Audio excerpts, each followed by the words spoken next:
Assalamualaikum warahmatullahi wabarakatuh. Selamat sore para subscriber dimanapun Anda berada. Terima kasih sudah mengklik video ini, dan terima kasih buat para subscriber yang telah setia mendukung channel ini dengan cara di subscribe ya, dan pantau terus video-video terbaru dari Alaska Motor. Terima kasih untuk para subscriber setia dimanapun Anda berada.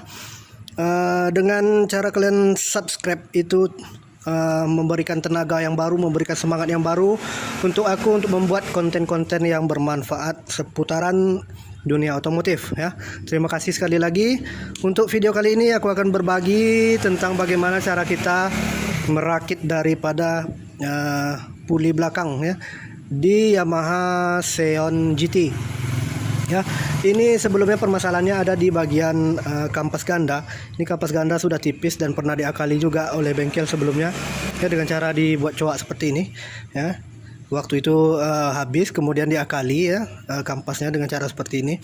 Dan seiring berjalannya waktu oleh karena faktor usia ya, akhirnya memang waktunya ini diganti. Karena belum diganti, akhirnya timbul masalah di bagian puli belakang ini. Akhirnya dia ketika tarikan awal itu motor terasa bergetar ke bagian seluruh bodi ya. Dan ketika dicari part ini, kampas ganda ini, tidak ada yang menjual eceran, kampasnya aja. Jadi jualnya komplit. Nah, jadi dengan persetujuan owner juga, akhirnya ini diganti dengan yang komplit ya, yang komplit lengkap semua, tinggal pasang. Oke. Permasalahannya itu, kemudian kita lanjut ke intinya gini lah.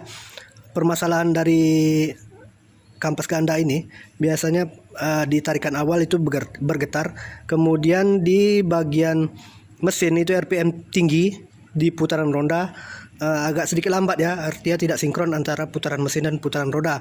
Itu biasanya diakibatkan oleh kampas yang sudah menipis atau sudah habis ya. Kampas ini sudah habis, jadi antara putaran mesin dengan putaran roda itu tidak sinkron ya, tidak cocok.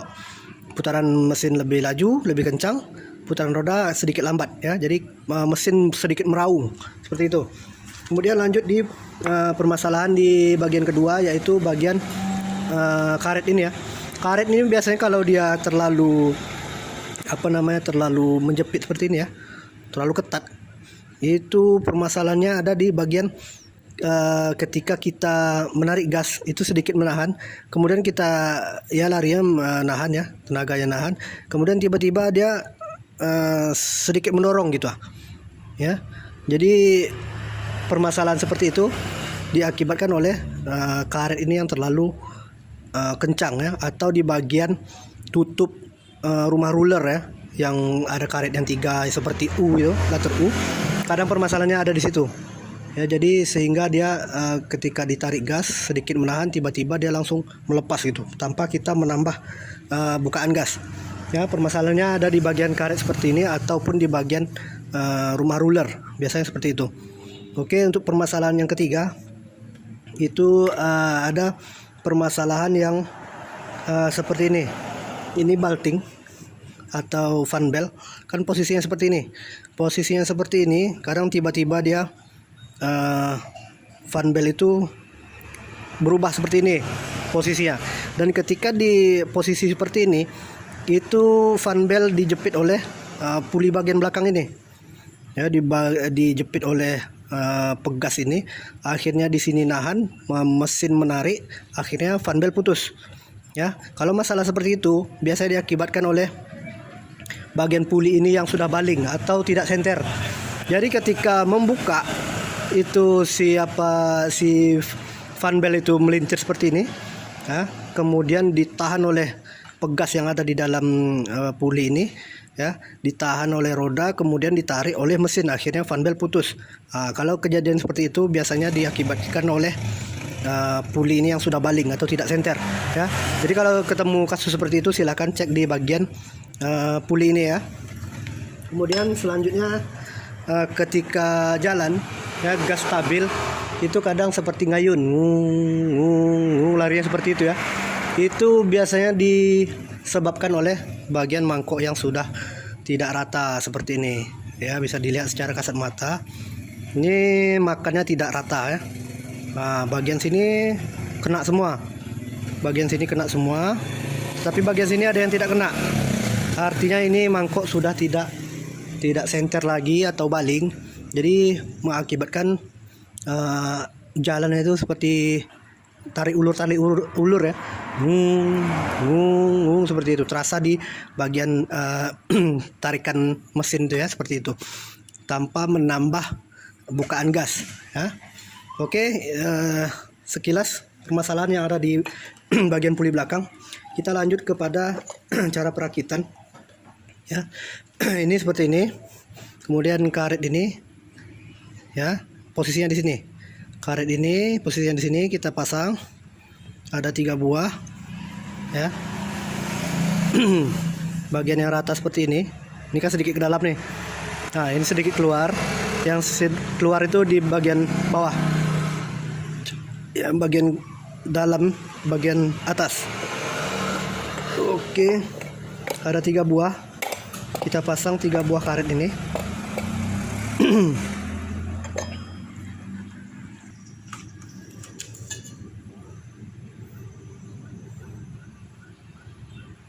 Kalau semuanya sudah terpasang, kita lanjut ke bagian pemasangan kampas ya.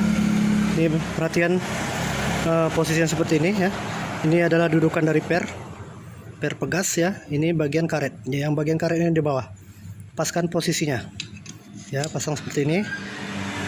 Jadi per itu masuk ke lubang itu ya. Oke, pasang, ada 3 buah. Caranya sama.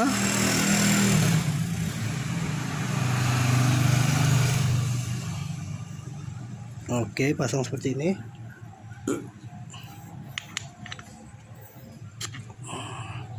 Nah, kalau sudah seperti ini, lanjut kepada pemasangan per pegas.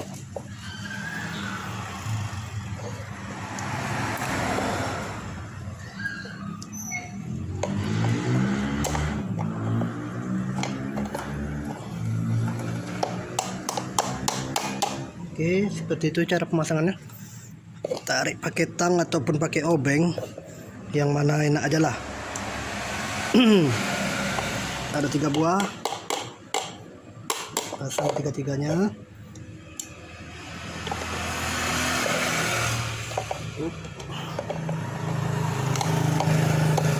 Oke, kalau sudah, lanjut ke penutupnya ini ya.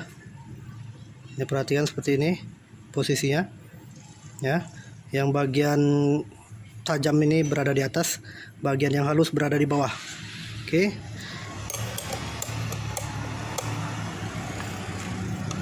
Baru lanjut ke bagian spi juga ya, sama ya. Yang bagian tajam di atas, bagian yang halus di bawah.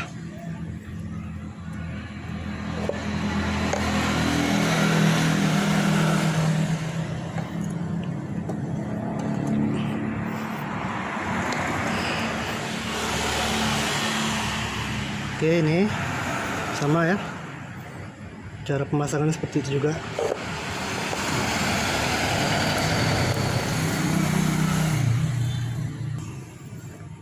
Oke, kalau sudah semua terpasang dengan baik ya, pastikan lagi semuanya terpasang dengan benar ya.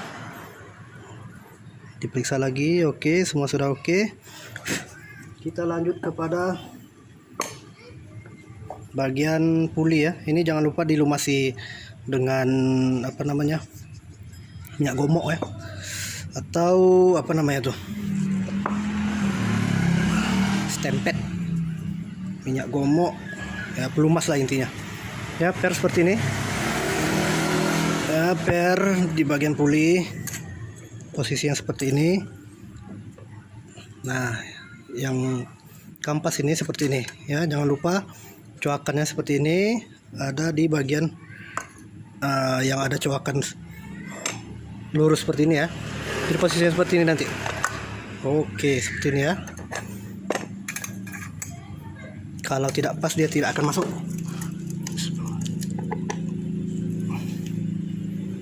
Siapkan juga murnya. Ini kalau dapat pemasangannya pakai kunci Alpha ya, Alpha 39. Kalau tidak punya ragum ya, bisa ditahan dengan kaki. Intinya pintar-pintar kita lah. Namanya mekanik itu kan punya 1000 cara. Jadi harus pintar.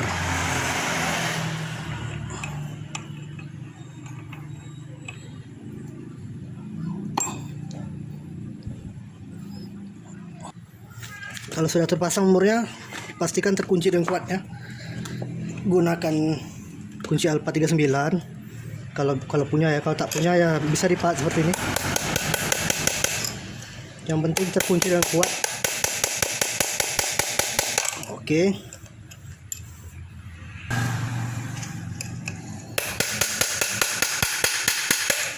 Oke, ini pastikan terkunci dengan kuat ya. Karena ini kalau sempat lepas ini kacau nih. Bisa rusak bagian-bagian CVT yang lainnya.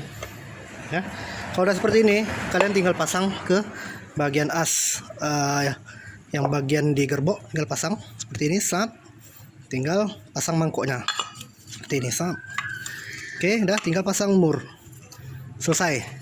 Ya, jadi seperti itu cara perakitan bagian puli belakang dari Yamaha Xeon GT ya. Sama di beberapa tipe motor matic sama ya, hanya beberapa perbedaan lah sedikit ya, seperti diameter dan lain sebagainya. Oke, intinya seperti itu, pemasangannya sama, cara kerjanya sama, intinya seperti itu. Oke, terima kasih sudah menonton video ini. Jangan lupa di like, di share, dan di subscribe. Next time kita akan upload lagi video-video yang lainnya. Semoga video ini bermanfaat. Sekian dan terima kasih.